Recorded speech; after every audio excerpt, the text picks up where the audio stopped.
ਸਤਿ ਸ਼੍ਰੀ ਅਕਾਲ। ਤੁਸੀਂ जुड़े हुए हो पंजाबी रेडियो USA ਦੇ ਨਾਲ ਤੇ ਇਸ ਵੇਲੇ ਦੀ ਵੱਡੀ ਖਬਰ ਕੈਨੇਡਾ ਤੋਂ ਆ ਰਹੀ ਹੈ। ਕੈਨੇਡਾ ਦੇ ਵਿੱਚ ਇੱਕ ਨੌਜਵਾਨ ਪੰਜਾਬੀ ਟਰੱਕ ਡਰਾਈਵਰ ਨੂੰ ਨਸ਼ਿਆਂ ਦੀ ਇੱਕ ਬਹੁਤ ਵੱਡੀ ਖੇਪ ਦੇ ਨਾਲ ਗ੍ਰਿਫਤਾਰ ਕੀਤਾ ਗਿਆ।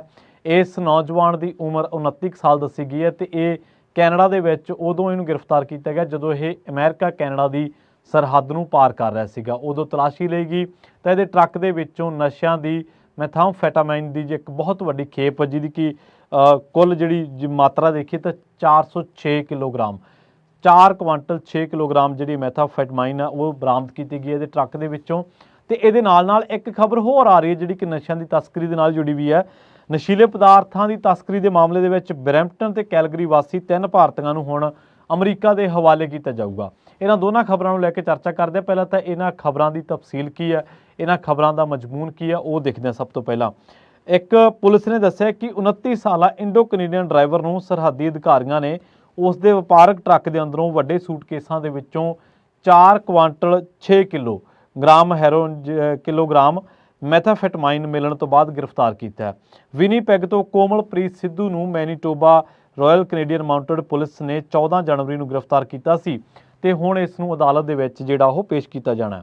Canada border services agency CBSE ਦੇ ਕੇਨ ਮੈਕਗ੍ਰੇਗਰ ਨੇ ਇਹ ਗੱਲ ਦੱਸੀ ਹੈ ਕਿ ਵਿਨੀਪੈਗ ਦੇ ਵਿੱਚ ਇਹ ਰਹਿ ਰਿਹਾ ਸੀਗਾ ਤੇ ਜਦੋਂ ਇਹਦੇ ਟਰੱਕ ਦੀ ਤਲਾਸ਼ੀ ਲਈ ਗਈ ਤਾਂ ਟਰੱਕ ਦੇ ਵਿੱਚ ਸੂਟਕੇਸਾਂ ਦੇ ਅੰਦਰੋਂ ਨਸ਼ੀਲੇ ਪਦਾਰਥ ਮਿਲੇ ਨੇ। ਜ਼ਬਤ ਕੀਤੇ ਗਏ ਸ਼ੱਕੀ ਨਸ਼ੀਲੇ ਪਦਾਰਥਾਂ ਦੀ ਜਿਹੜੀ ਕੀਮਤ ਹੈ ਉਹ ਤਕਰੀਬਨ 5 ਕਰੋੜ ਕੈਨੇਡੀਅਨ ਡਾਲਰ ਬਣਦੀ ਹੈ ਤੇ ਇਹ ਟਰੱਕ ਅਮਰੀਕਾ ਤੋਂ ਆਇਆ ਸੀਗਾ। ਇਹਦੀ ਗ੍ਰਿਫਤਾਰੀ ਜਿਹੜੀ ਆ ਉਹ ਵਿਨੀਪੈਗ ਦੇ ਵਿੱਚ ਹੋਈ ਆ। ਦੱਸਿਆ ਜਾ ਰਿਹਾ ਕਿ ਵਿਨੀਪੈਗ ਜਾ ਰਿਹਾ ਸੀ ਜਦੋਂ ਇਹ ਤਾਂ ਉਦੋਂ ਇਹਨੂੰ ਕੈਨੇਡਾ ਬਾਰਡਰ ਸਰਵਿਸਿਜ਼ ਏਜੰਸੀ ਨੇ CBSE ਜਿਹਨੂੰ ਆਪਾਂ ਕਹਿ ਦਿੰਦੇ ਆ ਉਹਨਾਂ ਨੇ ਗ੍ਰਿਫਤਾਰ ਕੀਤਾ ਤੇ ਕੇਨ ਮੈਕਗ੍ਰੇਗਰ ਨੇ ਇਸ ਬਾਬਤ ਹੋਰ ਜਾਣਕਾਰੀਆਂ ਦਿੱਤੀਆਂ ਨੇ। ਜਿਹੜੀ ਇੱਕ ਹੋਰ ਖਬਰ ਹੈ ਜਿਹੜੀ ਇਸੇ ਤਰ੍ਹਾਂ ਨਸ਼ਿਆਂ ਦੀ ਤਸਕਰੀ ਦੇ ਨਾਲ ਜੁੜੀ ਆ ਉਹਦੇ ਵਿੱਚ ਆਯੂਸ਼ ਸ਼ਰਮਾ 25 ਸਾਲ ਦਾ, ਗੁਰਮਰਤ ਸੰਧੂ 60 ਸਾਲ ਦਾ, ਦੋਵੇਂ ਬਰੈਂਪਟਨ ਤੋਂ ਤੇ ਕੈਲਗਰੀ ਤੋਂ ਇੱਕ ਸ਼ੁਭਮ ਕੁਮਾਰ ਹੈ 29 ਸਾਲ ਦਾ।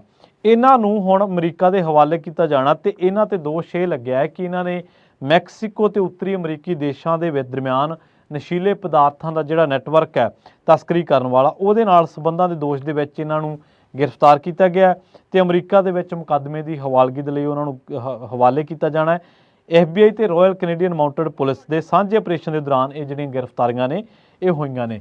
ਸੋ ਨਸ਼ਿਆਂ ਦੇ ਦੋ ਵੱਖ-ਵੱਖ ਮਾਮਲਿਆਂ ਦੇ ਵਿੱਚ 2 ਪੰਜਾਬੀਆਂ ਤੇ 2 ਭਾਰਤੀਆਂ, 2 ਪੰਜਾਬੀਆਂ ਜਿਹਦੇ ਵਿੱਚ ਪਹਿਲੇ ਮਾਮਲੇ ਦੇ ਵਿੱਚ 406 ਕਿਲੋ ਮੈਥਾਫੈਟਾਮਾਈਨ ਦੇ ਮਾਮਲੇ ਦੇ ਵਿੱਚ ਜਿਹੜੀ 50 ਮਿਲੀਅਨ ਡਾਲਰ ਤੋਂ ਵੱਧ ਜਿਹਦੀ ਕੀਮਤ ਹੈ ਉਹਦੇ ਵਿੱਚ ਕੋਮਲਪ੍ਰੀਤ ਸਿੱਧੂ ਜਿਹੜਾ ਕਿ 29 ਸਾਲ ਦਾ।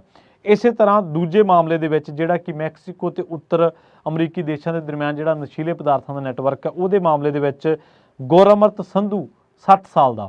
ਇਹ ਤੇ ਇਹਦੇ ਨਾਲ ਇਸੇ ਨੈਟਵਰਕ ਜਿਹੜਾ ਕਿ ਉੱਤਰੀ ਅਮਰੀਕਾ ਦੇ ਵਿੱਚ ਨਸ਼ੀਲੇ ਪਦਾਰਥਾਂ ਦੀ ਤਸਕਰੀ ਉਸ ਨੈਟਵਰਕ ਦੇ ਨਾਲ ਜੁੜੇ ਹੋਏ ਨੌਜਵਾਨ 2 ਆਯੂਸ਼ ਸ਼ਰਮਾ 25 ਸਾਲ ਉਮਰ ਹੈ ਇਹਦੀ ਤੇ ਬਰੈਂਪਟਨ ਤੋਂ ਕੈਲਗਰੀ ਤੋਂ ਸ਼ੁਭਮ ਕੁਮਾਰ ਹੈ ਇਹ 29 ਸਾਲ ਦਾ। ਤੁਸੀਂ ਦੇਖੋ ਕਿ ਇਹਨਾਂ ਤਿੰਨਾਂ ਮਾਮਲਿਆਂ ਦੇ ਵਿੱਚ ਜਿਹੜੇ ਦੋਸ਼ੀ ਨੇ ਉਹਨਾਂ ਦੇ ਵਿੱਚੋਂ ਇੱਕ ਸਿਰਫ ਗੁਰਮਰਤ ਸੰਧੂ ਜਿਹੜਾ ਉਹ 60 ਸਾਲ ਦਾ ਹੈ, ਬਾਕੀ ਤਿੰਨੇ 30 ਸਾਲਾਂ ਤੋਂ ਘੱਟ ਨੇ। ਇੱਕ 25 ਸਾਲ ਦਾ, 2 29 ਸਾਲਾਂ ਦੇ ਨੌਜਵਾਨ ਨੇ। ਤੇ ਅਕਸਰ ਹੀ ਕੈਨੇਡਾ ਦੇ ਵਿੱਚ ਜਿਹੜੀਆਂ ਹੋਰ ਡਰੱਗ ਦੀਆਂ ਖੇਪਾਂ ਦੇ ਵਿੱਚ ਪੰਜਾਬੀਆਂ ਦੀ ਜਿਹੜੀ ਸ਼ਮੂਲੀਅਤ ਹੈ ਉਹ ਬਹੁਤ ਵਾਰ ਖਬਰਾਂ ਦੇ ਵਿੱਚ ਚਰਚਾ ਦਾ ਕਾਰਨ, ਬਹੁਤ ਵਾਰ ਖਬਰਾਂ ਦਾ ਹਿੱਸਾ ਬਣਦੀ ਰਹਿੰਦੀ ਹੈ।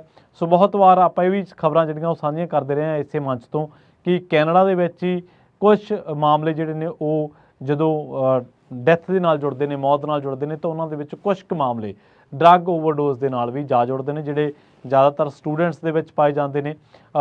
ਕਈ ਮਾਮਲਿਆਂ ਦੇ ਵਿੱਚ ਇਹ ਵੀ ਦੇਖਿਆ ਜਾਂਦਾ ਹੈ ਕਿ ਬਹੁਤ ਸਾਰੇ ਟਰੱਕ ਡਰਾਈਵਰ ਨੇ ਜਿਹੜੇ, ਸਾਰੇ ਨਹੀਂ, ਉਹਨਾਂ ਦੇ ਵਿੱਚ ਕੁਝ ਕੁ ਜਿਹੜੇ ਨੇ ਉਹ ਇਸ ਧੰਦੇ ਨਾਲ ਤਾਂ ਜੁੜੇ ਹੋਏ ਸੀਗੇ ਪਰ ਜਦੋਂ ਉਹਨਾਂ ਨੂੰ ਫੜਿਆ ਗਿਆ ਬਾਅਦ ਦੇ ਵਿੱਚ ਉਹਨਾਂ ਨੂੰ ਗ੍ਰਿਫਤਾਰ ਕੀਤਾ ਗਿਆ ਤੇ ਜਦੋਂ ਉਹਨਾਂ ਨੂੰ ਸਜ਼ਾ ਹੋਣੀ ਸੀ ਉਦੋਂ ਉਹ ਭਾਰਤ ਭੱਜ ਗਏ ਜਾਂ ਹੋਰ ਦੇਸ਼ਾਂ ਦੇ ਵਿੱਚ ਭੱਜ ਗਏ। ਸੋ ਕ੍ਰਾਈਮ ਦੇ ਨਾਲ ਨਜਿੱਠਣ ਦੇ ਮਾਮਲਿਆਂ ਦੇ ਵਿੱਚ ਕੈਨੇਡਾ ਪੁਲਿਸ ਹਮੇਸ਼ਾ ਚਰਚਾ ਦੇ ਵਿੱਚ ਰਹਿੰਦੀ ਹੈ ਪਰ ਜਿਹੜਾ ਅਮਰੀਕਾ ਦੇ ਹਵਾਲਗੀ ਵਾਲਾ ਮਾਮਲਾ ਉਹ ਦੱਸਿਆ ਜਾ ਰਿਹਾ ਕਿ FBI ਤੇ ਰਾਇਲ ਕੈਨੇਡੀਅਨ ਮਾਊਂਟਡ ਪੁਲਿਸ ਦਾ ਜੁਆਇੰਟ ਇਨਵੈਸਟੀਗੇਸ਼ਨ ਐਫਰਟ ਸੀਗਾ ਜਿਸ ਤੋਂ ਬਾਅਦ ਇਹ 3 ਜਾਣੇ ਆਯੂਸ਼ ਸ਼ਰਮਾ, ਗੁਰਮਰਤ ਸੰਧੂ ਤੇ ਜਿਹੜਾ ਸ਼ੁਭਮ ਕੁਮਾਰ ਹੈ ਇਹ ਫੜੇ ਗਏ ਨੇ ਤੇ ਹੁਣ ਇਹਨਾਂ ਨੂੰ ਅਮਰੀਕਾ ਦੇ ਹਵਾਲੇ ਕੀਤਾ ਜਾਣਾ ਹੈ। ਸੋ ਜਿਹੜਾ ਕੈਨੇਡਾ ਦੇ ਵਿੱਚ ਟਰੱਕਿੰਗ ਇੰਡਸਟਰੀ ਦੇ ਨਾਲ ਜੁੜਿਆ ਇੱਕ ਮਾਮਲਾ ਸੀਗਾ ਜਿਹਦੇ ਵਿੱਚ ਇੱਕ ਟਰੱਕ ਡਰਾਈਵਰ ਨੂੰ ਫੜਿਆ ਗਿਆ ਸੀ ਨਸ਼ੇ ਦੀ ਬਹੁਤ ਵੱਡੀ ਖੇਪ ਦੇ ਨਾਲ। ਪਰ ਉਹ ਟਰੱਕ ਡਰਾਈਵਰ ਭਾਰਤ ਭੱਜਣ ਦੇ ਵਿੱਚ ਕਾਮਯਾਬ ਹੋ ਗਿਆ ਸੀ। ਉਹ ਸੀ ਰਾਜਕੁਮਾਰ ਮਹਿਮੀ ਵਾਲਾ ਮਾਮਲਾ। ਰਾਜਕੁਮਾਰ ਮਹਿਮੀ ਵਾਲੇ ਮਾਮਲੇ ਦੇ ਵਿੱਚ ਆਪਾਂ ਦੇਖਿਆ ਕਿ ਉਹਨਾਂ ਨੂੰ ਜ਼ਮਾਨਤ ਮਿਲੀ ਉਸ ਨੂੰ, ਤੇ ਉਸ ਤੋਂ ਬਾਅਦ ਉਹ ਭਾਰਤ ਭੱਜਣ ਦੇ ਵਿੱਚ ਕਾਮਯਾਬ ਹੋ ਗਿਆ ਸੀ। ਸੋ ਇਹ ਦੋ ਖਬਰਾਂ ਜਿਹੜੀਆਂ ਕਿ 4 ਭਾਰਤੀਆਂ ਜਿਨ੍ਹਾਂ ਵਿੱਚੋਂ 2 ਪੰਜਾਬੀਆਂ ਦੇ ਨਾਲ ਜੁੜੀਆਂ ਹੋਈਆਂ ਨੇ, ਤੇ ਨਸ਼ੇ ਦੇ 2 ਬਹੁਤ ਵੱਡੇ ਮਾਮਲਿਆਂ ਕੈਨੇਡਾ ਅਮਰੀਕਾ ਦੇ ਨਾਲ ਜੁੜੇ ਹੋਈਆਂ ਖਬਰਾਂ ਸਨ। ਬਹੁਤ ਬਹੁਤ ਧੰਨਵਾਦ। ਜਲਦ ਮਿਲਾਂਗੇ।